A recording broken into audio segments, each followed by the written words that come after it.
What is going on, everyone, and welcome back to the channel. I hope you're all doing well. Now, of course, over the weekend it was Easter, and I hope those of you that celebrate it had a nice time. However, not everyone did, obviously. You know how it is. Sometimes when the family all comes together, it can be a little bit tough, let's just say. Things can go wrong. So in this episode, I want to tell one of those stories. This came 9 years ago, and it's titled Sister-in-Law and the Bloody Easter. So without further ado, sit back, relax, and let's get into this. This was our Easter of 2017. Kathy and Jim officially just started dating. They were grossly obnoxious. But that wasn't the worst part. My husband, Tim, has a sister that is 5 years younger. Her name will be Annie in this story. She was engaged to her now husband, Charles. Our kids, Tiger and Olive, were 8 and 4. We lived about 2 hours away from my in-laws, Coral and Gary. My husband's family is deeply religious and consider Easter the most important family event of the year. My husband and I were not married yet, which irked his parents. My mother-in-law is known for making passive-aggressive comments, usually regarding my husband and my lack of faith. Easter started off like any other holiday. We didn't go to the service where my mother-in-law was preaching. We arrived a little before at their house so we could help prepare food and set the table. Lo and behold, Kathy arrived with her best friend Stephanie to grab something she left at their house. 1, I didn't know she had a key. Weird. And 2, she seemed very surprised that we were there. She was so concerned that my husband was in his own parents' house, she called Gary saying she was concerned the front door looked broken. What the heck? So, Gary calls Tim, frantic, asking why the door was broken. We were both really confused as nothing was wrong with the door, and in fact, we used the garage, since the garage is the closest door to get in. Nothing was wrong with the door, she just wanted to stir stuff. Everyone arrived an hour later.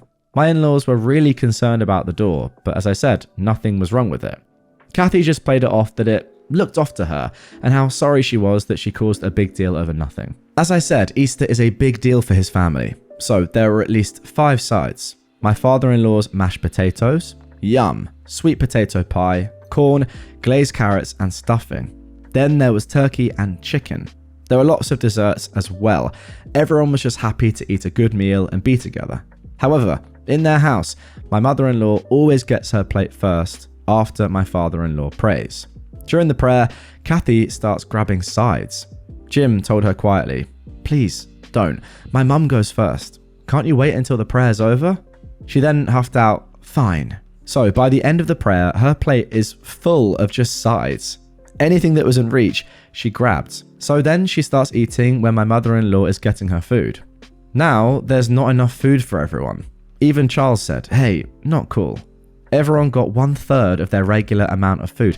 How many sides did Kathy have? My mother-in-law pulled her aside later and said that she needed to learn more self-control and she owed everyone an apology.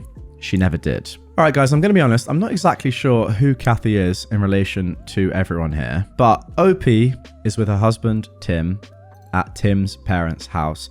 He has a younger sister called Annie, who is engaged to her now husband, Charles. Coral and Gary are the parents, and Kathy's brought along her best friend, Stephanie. So maybe Jim is Tim's brother? I think. But it's not been strictly said, but I'm going to assume that's the case until I find out something different. Anyway, then Annie, Tim's younger sister, always does an Easter egg hunt for the kids. Her boyfriend, Charles, helped this year and was super excited to see the kids find the spots. However, Kathy and her female dog friend Stephanie went around when they were there earlier and took all of the easy spots. When the kids went out to find the eggs, Annie and Charles were so confused. Kathy giggled and said she took a few. No, she took them all from the front because they were close, and she was hungry from seeing us prepare the food. According to Annie and Charles, there were close to 30 eggs that she ate. So I said, then she can find the ones that were too high. She huffed and went with Olive and Jim, while me and Annie took Tiger. My husband went to reassure Gary that once again the door was fine. Coral stayed inside cleaning. Charles tried to frantically find more eggs to hide inside the house. Not even 3 minutes later, Olive screams in pain. A high-pitched scream. Her knees are bloody and so are her hands. Kathy put her in the tree to grab the eggs and didn't see her fall. What the heck? We ended up in urgent care. Thankfully, nothing was broken though. Kathy ended up saying how she tried to say to me that she was afraid of heights and Olive saw an egg in a tree, and Kathy, being dumb, didn't keep a hand on her when she placed her in the tree. So Olive, who remember is 4 years old, right, fell 3 to 4 feet, which OP is saying isn't a lot, but she's 4, right? That's still like, it's not nothing. And Kathy let my kid fall from a tree. I said to her face that she was an idiot and you don't put a small child in a tree by herself, and that her fat butt could have left the eggs that Annie and Charles hid for the kids. She just babbled that no one understands her and she was hungry. Tim and I grabbed the kids, and that was the last Easter we spent at my in-laws. Looking back, I should not have left her alone with my kid, but I thought that Jim would be smart enough to watch her. Wow. Okay, so pretty sure that I was right and that Kathy is Tim's brother's, well, future wife in this story. I mean, the real question is, why has your husband's brother married somebody like this who would go off and just completely ruin an Easter egg hunt, which, by the way, has always been for kids? I mean, adults can get involved as well, I suppose, but like, I went to my family's house for Easter Sunday. It was really nice. There was no Easter egg hunt because we're all not kids. So like, Easter egg hunts are obviously for children. I don't know how old Kathy is, but I mean, she's dating Jim, and you guys have kids that are 8 and 4, so I can't imagine she's that young. I mean, she could be like 18, I suppose. We don't actually know. It's not necessarily said, but she's not like 14, is she? Like, we can tell she's an adult from how this story has been written and how OP has described her. Like, what on earth is she doing? Also, it is weird that she has a key. I mean, it's not weird that her future husband, Jim, has a key to his parents' house. I mean, I have a key to my parents' house. It's weird that she would take the key, though, and enter. That's the way it sounded as well. And also bringing her best friend as well. Like, that's also weird. I don't know. She's just weird, right? She's got no respect for anyone, and she's just left a 4-year-old sitting alone in a tree. Great person. So anyway, guys, let me know in the comments down below, how was your Easter compared to this one? A very good title, I think, there. Sister-in-law and the Bloody Easter. Hopefully no children were harmed at your respective Easter celebrations, but if they were, comment down below what happened, and was Kathy involved? Right, now for our next Entitled People story. This one, unlike the previous one, which was written 9 years ago, was actually live at the time of writing and was posted on Reddit just 2 days ago at the time of recording. The title is Bully on Plane I'm Currently On. So this is being written using plain Wi-Fi or, Starlink or whatever, and it's live. We can see how this unfolds as OP is writing it, which is very rare, actually. I can't remember many stories where people are writing them and posting them on Reddit as it's actually happening to them. I am a 43-year-old woman, and I'm an anxious flyer. Not due to fear of flying, but fear of people. So I'm pretty happy with how I'm handling this situation that's happening right now. I'm flying back from a vacation in Costa Rica. I paid extra for priority and an exit row seat. The flight was supposedly full, but somehow the middle seat next to me, I'm in an aisle seat, is empty. It's a 4-hour flight, so not having to rub shoulders with a stranger is a welcome surprise. I get all settled in. My electronics are charging, I've got stuff in the seat back, Wi-Fi connected, and then I order some food and drinks from the flight attendant. Having an extra tray table between me and the window seat passenger is also quite helpful. Just as I'm starting my snacks and mix my drink, the guy across the aisle from me, a man in his 50s, asks if the middle seat is empty. I have to take off my headphones and then respond, "Yep," and I put my headphones back on. A couple of minutes later, he starts talking at me again, so I remove my headphones again. He says, "Hey, switch seats with me so that my wife in the back of the plane can come up and sit next to me in that empty middle seat." I say, "Well, I'm all settled in right now and I don't really want to move while eating, but if you wait," he interrupts me to say it'll be really easy to switch all of our stuff, and I again start to say that I will switch when I'm done eating.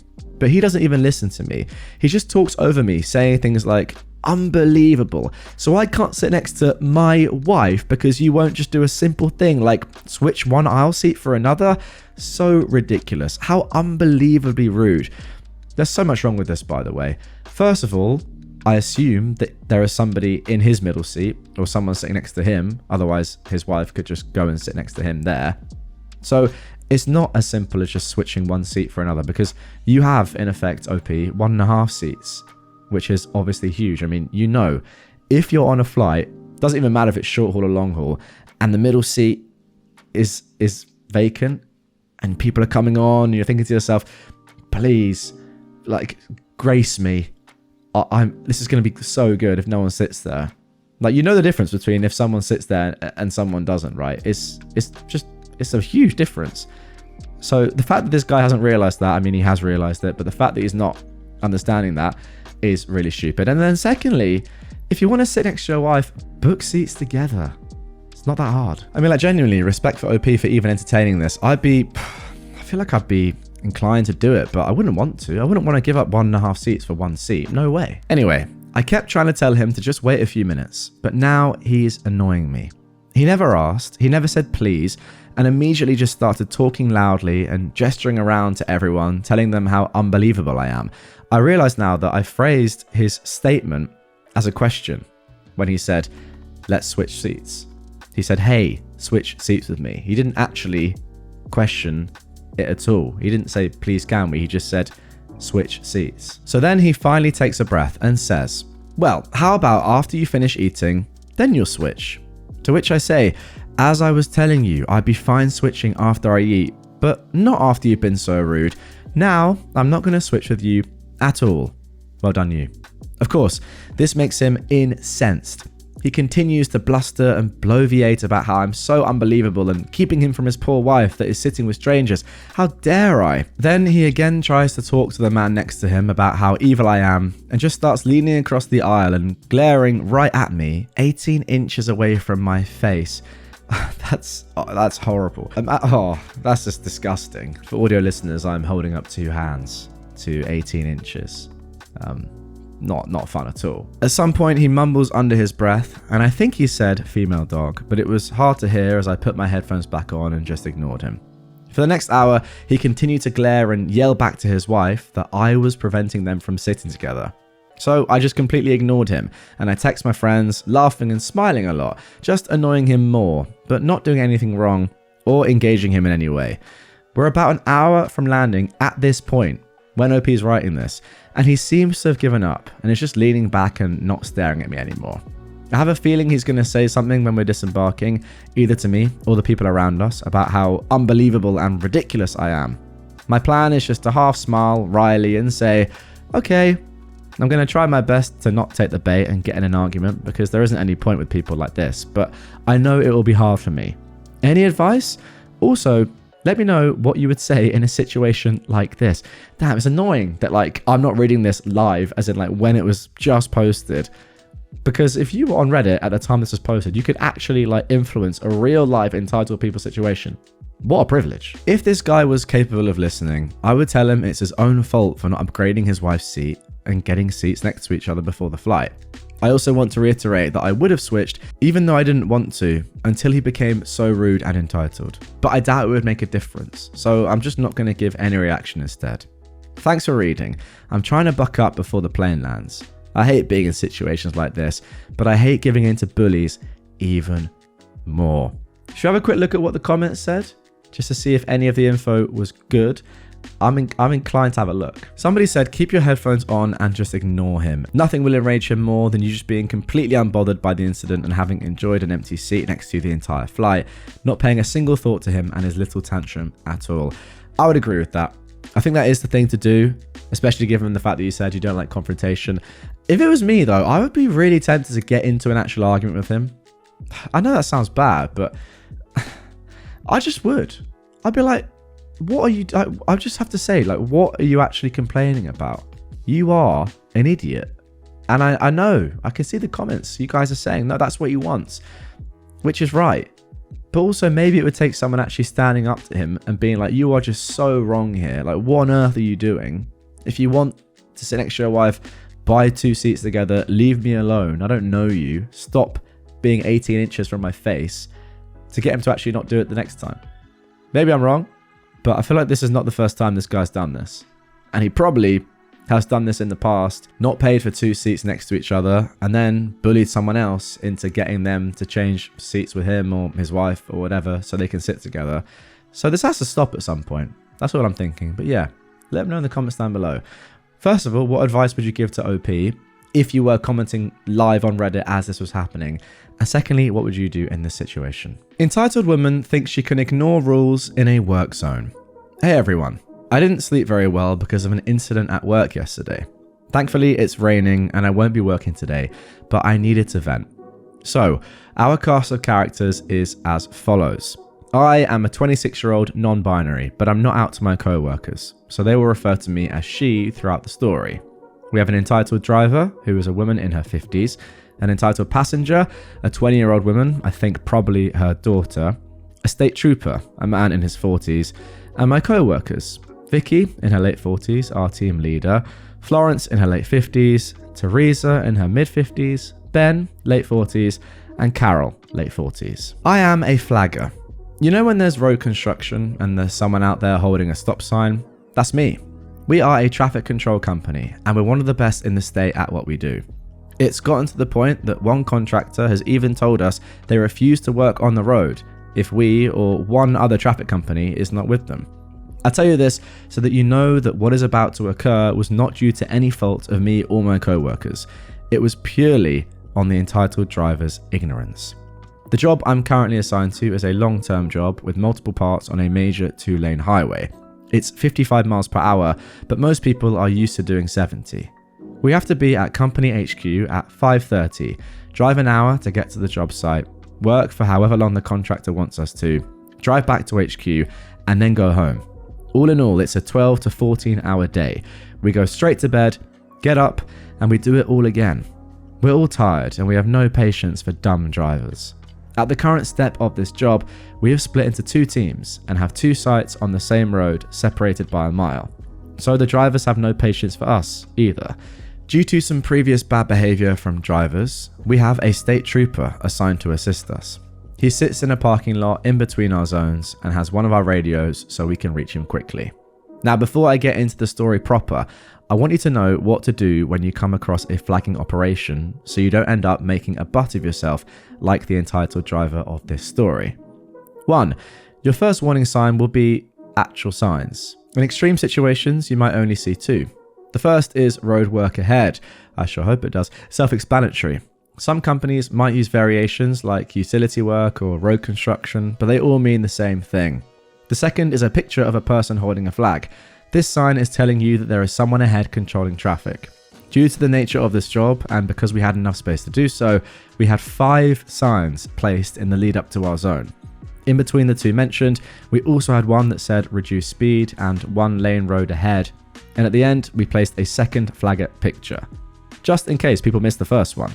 But as a driver, all of these signs should tell you one thing. Slow the F down. It's a good rule of thumb to do half the speed limit, apparently. Okay. Number 2, when you see a flagger, stop while still giving them plenty of space. If you see a cone several feet in front of the flagger, stop at the cone. I'm getting the idea that we're sort of foreshadowing what I'm about to read.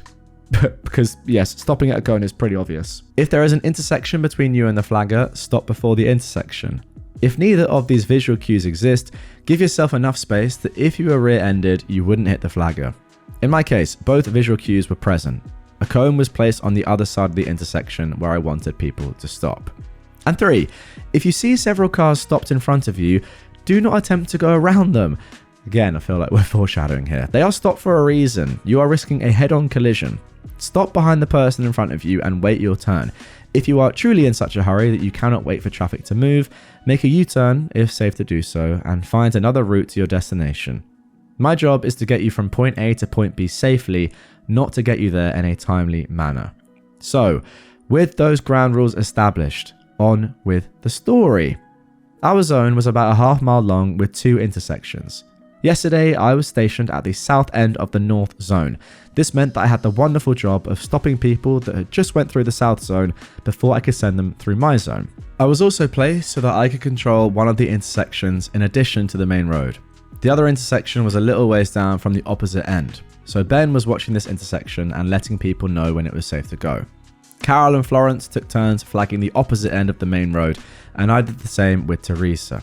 And Vicky stayed near the contractor's crew in case they needed us to stop traffic for any reason.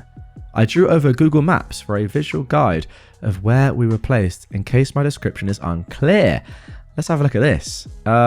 Okay, so we've got a road, very straight road. At the bottom, we have OP and Teresa. Then we have a bit further up, Vicky. Then we have Ben at an intersection further up. And then at the top, we have C and F, Carol and Florence. I mean, looks pretty standard to me. If you're listening on podcast platform, you're not missing too much. It's pretty much what you'd expect. My last batch of cars was almost to the other end, and it was then Carol's turn to send traffic. I already had a line of about 6 cars with more approaching, but all these vehicles were well behaved.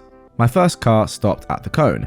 The second car was Florence returning to her position after a bathroom break with her truck's amber lights on. The fourth car was a semi with its hazards on. I wasn't worried.